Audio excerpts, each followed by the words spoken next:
Assalamualaikum warahmatullahi wabarakatuh. Apa kabar anak-anak? Semoga kita selalu dalam lindungan Allah Subhanahu wa taala. Ketemu lagi dengan Ibu Ami.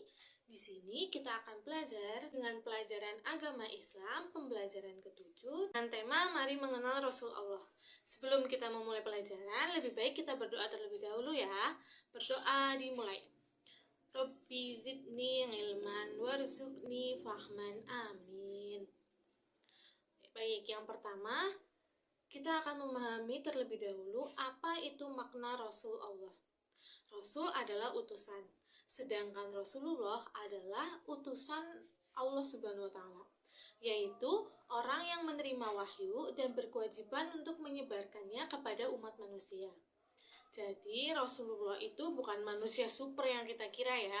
Rasulullah adalah manusia biasa, yang membedakannya hanya Rasulullah mendapatkan wahyu untuk disampaikan kepada umat manusia. Seperti dalam Al-Quran surat Al-A'nam ayat 48, Allah berfirman yang artinya, tidaklah kami mengutus para rasul untuk memberikan kabar gembira dan peringatan. Apa itu kabar gembira yang dimaksud? Kabar gembira yang dimaksud itu Allah berjanji akan memberikan kebahagiaan dunia dan akhirat kepada orang-orang yang beriman dan bertakwa. Lalu, peringatan apa itu? Peringatan bahwa orang-orang yang tidak bertakwa dan tidak beriman dan selalu mengerjakan larangan Allah akan mendapatkan kesulitan di dunia maupun di akhirat. Nah, itulah tugas para rasul. Seperti yang kita tahu, tugas para rasul itu sangat berat, bukan? Sehingga Allah memberikan sifat-sifat istimewa kepada mereka. Sifat-sifat istimewa ini yang biasa kita sebut dengan sifat wajib bagi rasul. Sifat wajib bagi rasul itu ada berapa? Ada 4. Sifat rasul yang pertama yaitu sidik, artinya jujur dan benar. Seorang rasul selalu benar dalam perkataan dan perbuatannya. Tidak mungkin seorang rasul itu berkhianat maupun berdusta. Yang kedua, yaitu amanah, artinya dapat dipercaya.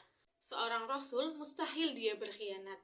Dia wajib menyampaikan amanah Allah Subhanahu wa taala kepada umatnya. Semua perkataan, perbuatan, dan tindakan rasul harus benar dan tidak boleh ingkar janji. Yang ketiga yaitu tabligh, artinya menyampaikan.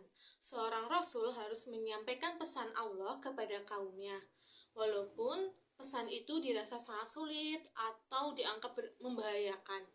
Tetapi seorang rasul tidak boleh menyembunyikan sesuatu yang diberikan Allah kepadanya. Yang keempat yaitu fatonah, artinya cerdas, jujur, dan bijaksana. Seorang rasul itu harus pandai dan cerdas akalnya, memiliki kekuatan berpikir yang tinggi, memiliki hati yang bersih, dan akal budi yang tinggi. Dengan sifat ini, para rasul dapat menyelesaikan tugasnya dengan baik. Nah, sangat mulia bukan sifat para rasul itu? Nah, dari keempat sifat rasul itu, bukankah alangkah baiknya tidak hanya kita ketahui, tetapi juga kita terapkan di kehidupan sehari-hari. Kita juga harus mencerminkan umat Islam yang sesuai dengan para rasulnya. Selanjutnya, kita akan mempelajari mengenai ulul azmi. Sebelumnya, di sini ada yang mengetahui tentang ulul azmi? Oke, Ibu kasih tahu ya. Ulul azmi itu terdiri dari 2 kata, ulul dan azmi. Ulul itu artinya mempunyai dan memiliki, sedangkan al-azmi artinya adalah teguh dan tekad yang kuat. Jadi, ulul azmi adalah memiliki keteguhan dan tekad yang kuat. Di antara 25 nabi yang wajib kita ketahui, 5 nabi yang mendapatkan gelar ulul azmi, yaitu Nabi Nuh alaihissalam, Nabi Ibrahim alaihissalam, Nabi Musa alaihissalam, Nabi Isa alaihissalam, dan terakhir Nabi Muhammad sallallahu alaihi wasallam. Nah, untuk mempermudahkan kita menghafal Rasul ulul azmi, kita buat singkatan aja yuk. Singkatannya adalah NIMIM. N. Nabi Nuh, I. Nabi Ibrahim, M. Nabi Musa, I. Nabi Isa, M. Nabi Muhammad. Apa tadi singkatannya? Oke, good. Lalu Ada yang tahu nggak kenapa kelima nabi tersebut mendapatkan julukan ulul azmi? Ya, jelas karena nabi tersebut memiliki keteguhan dan tekad yang kuat. Lalu keteguhan dan tekad kuat seperti apakah yang disampaikan oleh para nabi tersebut sehingga mereka mendapatkan julukan ulul azmi? Yuk kita simak cerita singkat kelima Rasul ulul azmi. Cikidot. Yang pertama ada Nabi Nuh alaihissalam. Nabi Nuh alaihissalam adalah keturunan ke-10 dari Nabi Adam alaihissalam. Beliau mengajak umatnya untuk menyembah kepada Allah Subhanahu wa Ta'ala. Tetapi umatnya tidak mendengarkan dan malah mencemooh dan mengejek Nabi Nuh. Seruan Nabi Nuh menyampaikan ajarannya itu selama 950 tahun. Wah, lama sekali ya. Selama itu umatnya tidak mau mendengarkan Nabi Nuh. Bahkan anaknya sendiri, Kan'an, tidak mendengarkannya. Sehingga Nabi Nuh berdoa kepada Allah. Lalu Allah mengabulkan doanya, yaitu dengan menurunkan bencana banjir. Sedikit orang yang selamat dari banjir besar tersebut. Yang selamat itu adalah pengikut setia Nabi Nuh alaihissalam. Yang kedua yaitu Nabi Ibrahim alaihissalam.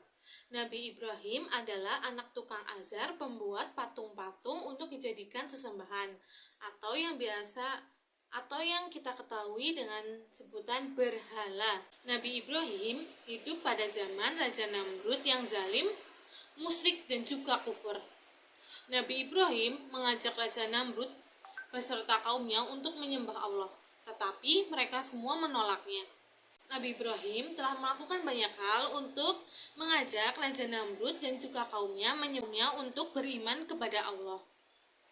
Dengan kesabaran dan keteguhannya tersebut, Allah mengabulkan permintaan Nabi Ibrahim. Yang ketiga yaitu Nabi Musa alaihissalam. Nabi Musa adalah anak Imran, keturunan Bani Israel.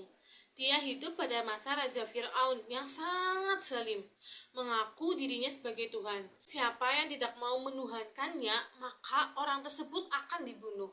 Nabi Musa terus saja menyebarkan ajaran Allah kepada kaum Bani Israel seraya berdoa agar diberi kawan yang membantunya. Akhirnya diberikanlah Harun, saudaranya, yang membantu dakwahnya. Doa Nabi Musa dikabulkan Allah Subhanahu wa Ta'ala, maka Nabi Harun diangkat sebagai Rasul Allah. Yang keempat yaitu Nabi Isa alaihissalam. Nabi Isa adalah putra Maryam. Nabi Isa lahir tanpa ayah dan dengan kekuatan Allah Subhanahu wa Ta'ala, beliau dilahirkan dengan perantara ibu saja. Keajaiban kelahiran ini menjadi ujian kepada manusia. Percaya atau tidak kepada kekuasaan Allah, Nabi Isa dalam menjalankan ajaran Allah diancam dan direncanakan dibunuh dengan cara disalib. Namun, Allah menyelamatkan Nabi Isa dengan cara diangkatnya ke alam gaib atau Mi'raj. Ternyata yang dibunuh itu adalah orang yang menyerupai Nabi Isa, yang disebut Yahuza. Dalam surat An-Nisa ayat 157 berbunyi, tidaklah mereka membunuh dan menyalib Isa, hanya orang yang diserupai Allah dengan Nabi Isa yang disalib. Yang kelima yaitu kisah Nabi Muhammad SAW. Sejak masih muda, Nabi Muhammad SAW dikenal jujur, tabah, sabar, bertanggung jawab, dan bekerja keras, sehingga mendapat julukan Al-Amin, yang artinya terpercaya. Setelah diangkat menjadi Rasul, Nabi Muhammad tak henti-hentinya berdakwah.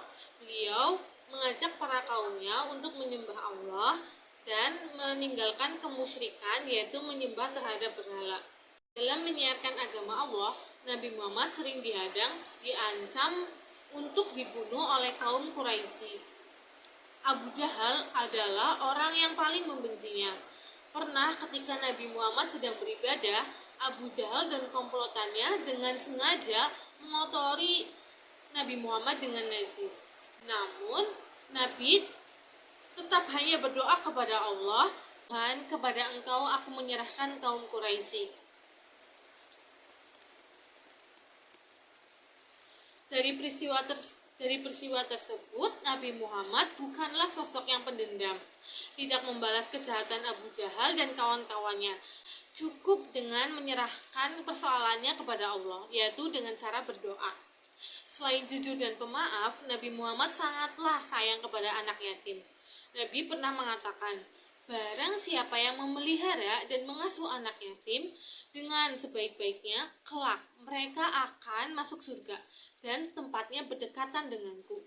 Hal ini diisyaratkan dengan Nabi menunjukkan jari telunjuk dan jari tengahnya tanpa ada sekat pun, berdekatan seperti ini.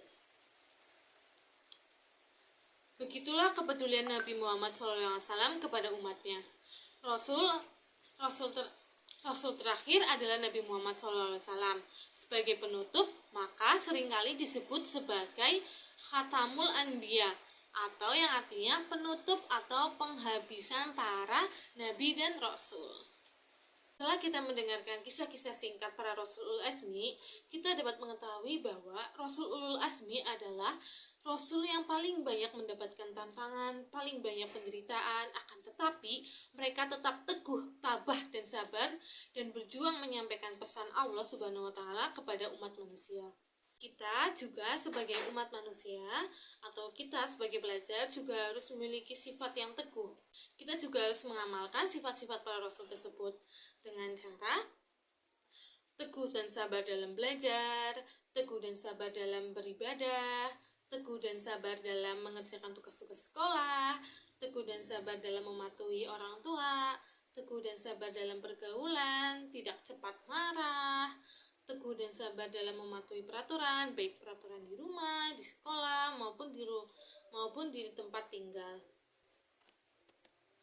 dan seterusnya. Oleh karena itu, anak-anak yang ingin mendapatkan juara kelas, mereka juga harus teguh dan sabar dalam belajar. Dengan begitu, kalian semua bisa mendapatkan juara kelas.